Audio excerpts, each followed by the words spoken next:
Hi, welcome back to the channel. This video is an update on the situation in Ukraine. We've seen footage today that Russia has now started its invasion of Ukraine, and I wanted to go through all of the key points in terms of how this will impact on the global economy, because this isn't going to be contained just to Russia and Ukraine.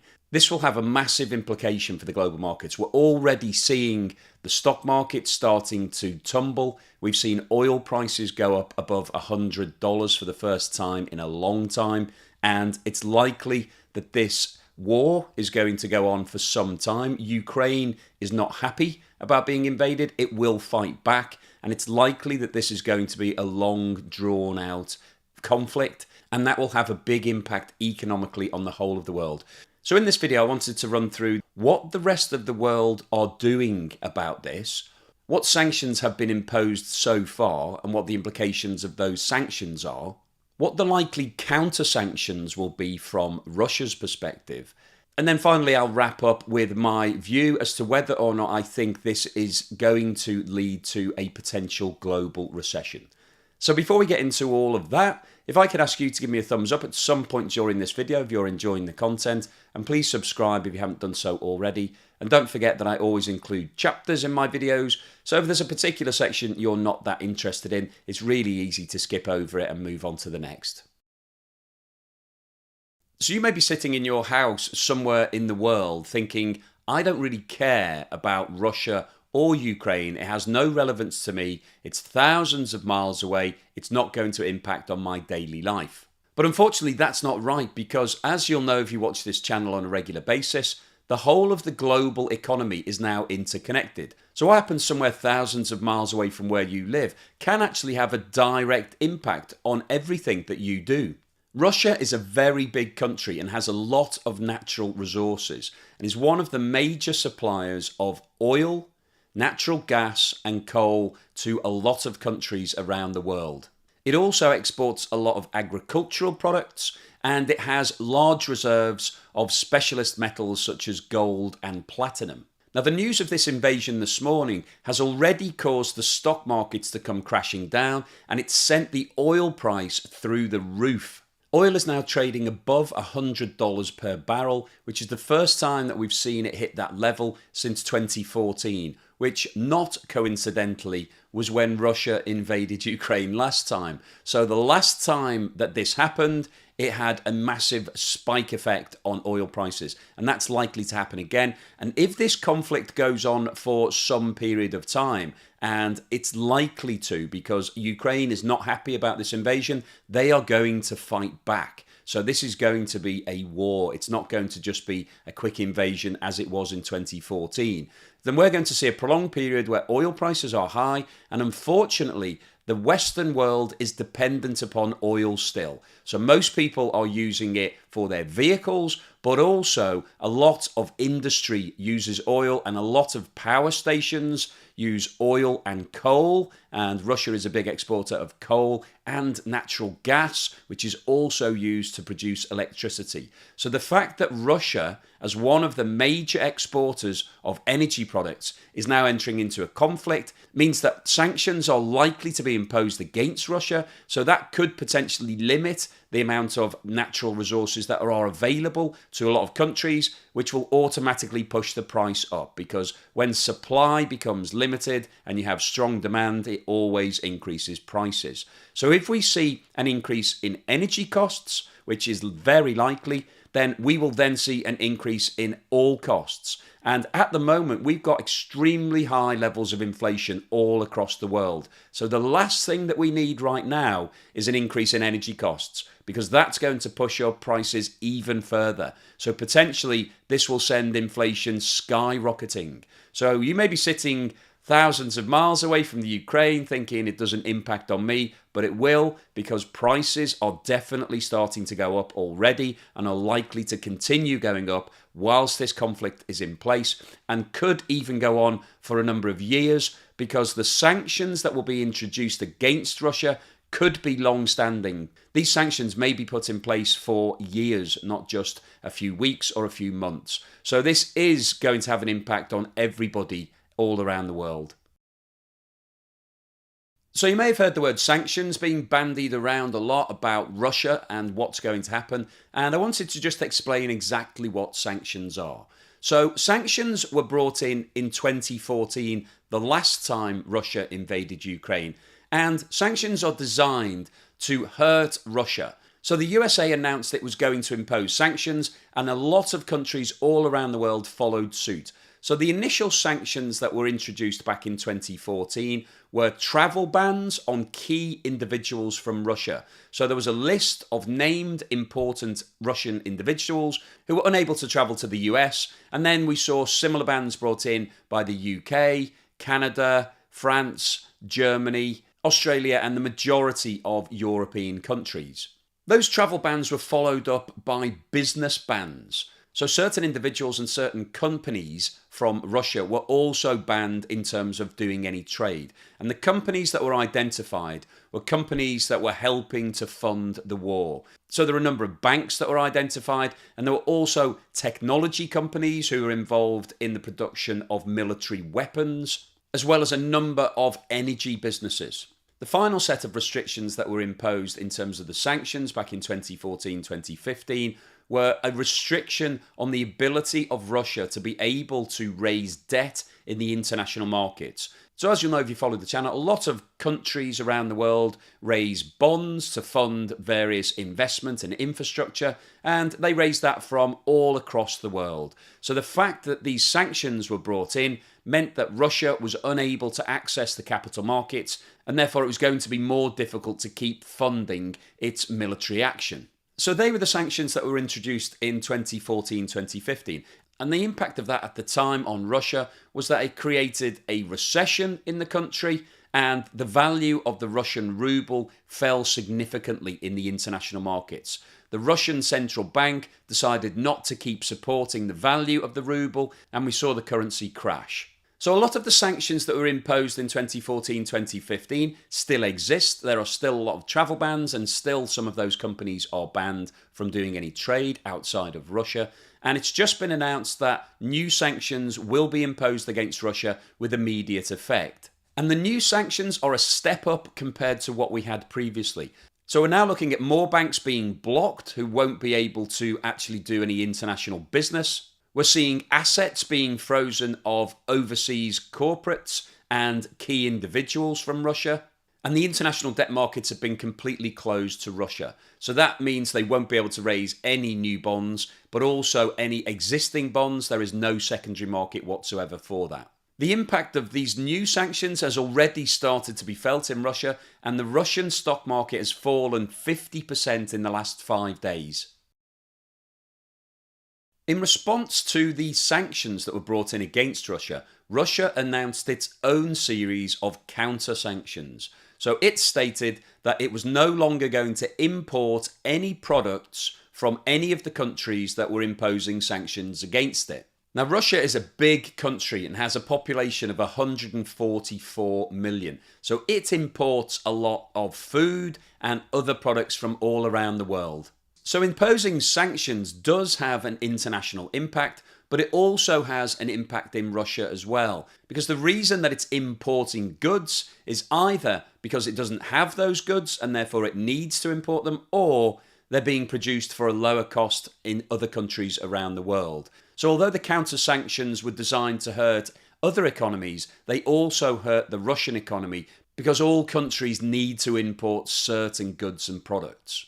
We haven't heard yet of any new counter-sanctions, but I think it's very likely that President Putin will come out and announce a similar set of counter-sanctions than we saw in 2014-2015.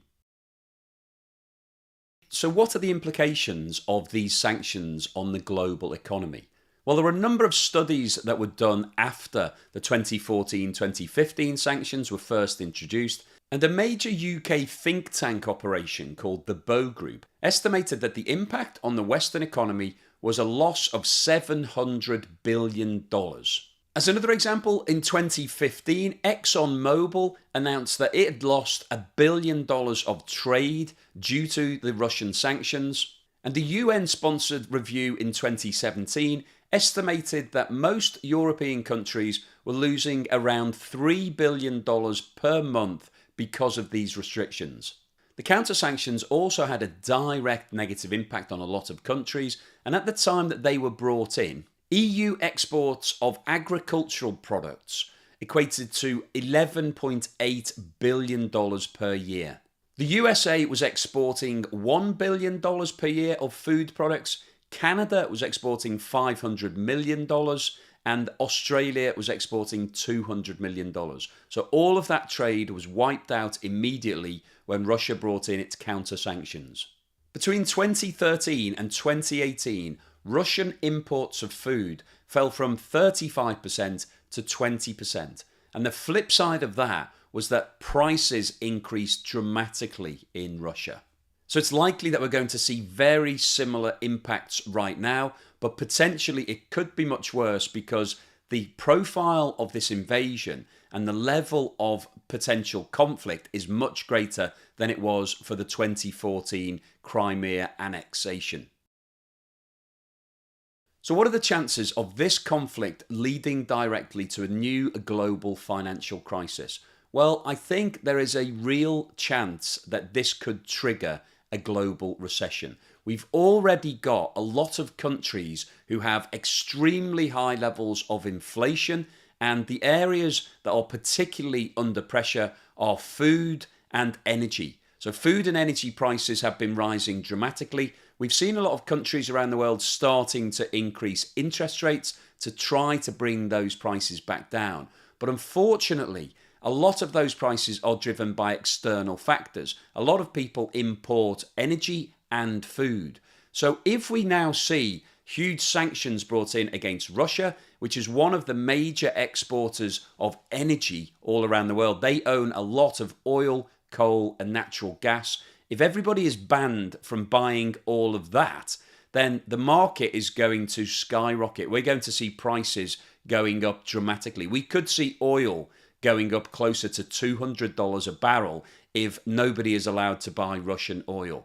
And we've also got a major problem in certain countries around the world who are dependent upon Russia for natural gas. So in Europe, Russia have laid a variety of pipelines that supply gas directly to certain countries.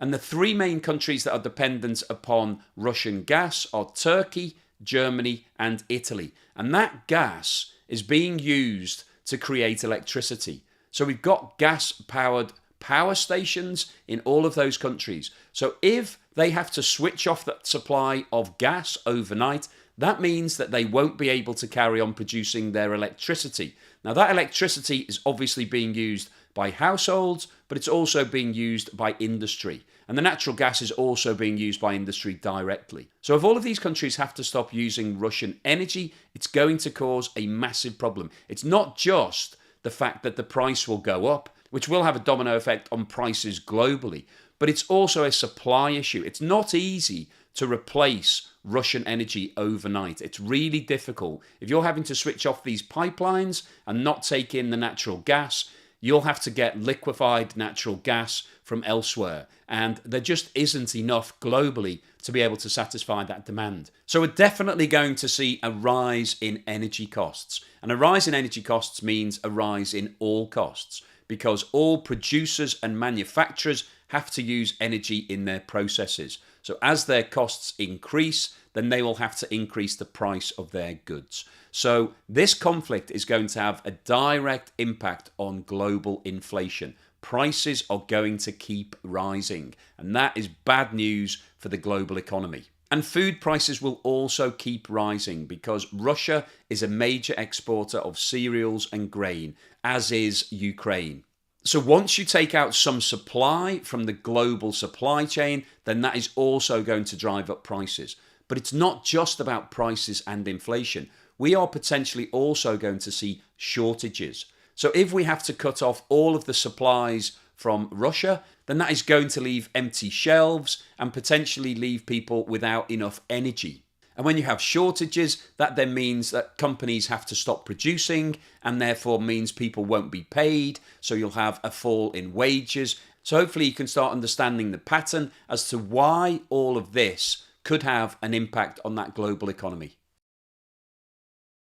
So what's the summary and conclusion today? Well, the Russian invasion of Ukraine is bad news for everybody. It's obviously bad news if you live in Ukraine because you're now under attack. And there will be military conflict and there will be loss of life, unfortunately. But the economic impact of this invasion is going to be felt all around the world. The sanctions are already being stepped up against Russia, so they no longer have access to capital markets. Some of their companies will be restricted in terms of what trade they can do, and we're already seeing a major fall in Russian stock markets, and the Russian ruble has started to fall further against the US dollar. So although the sanctions have been designed to hurt Russia, they will also hurt the rest of the world. We're already seeing the oil prices starting to rise dramatically, and that's going to increase prices all across the globe.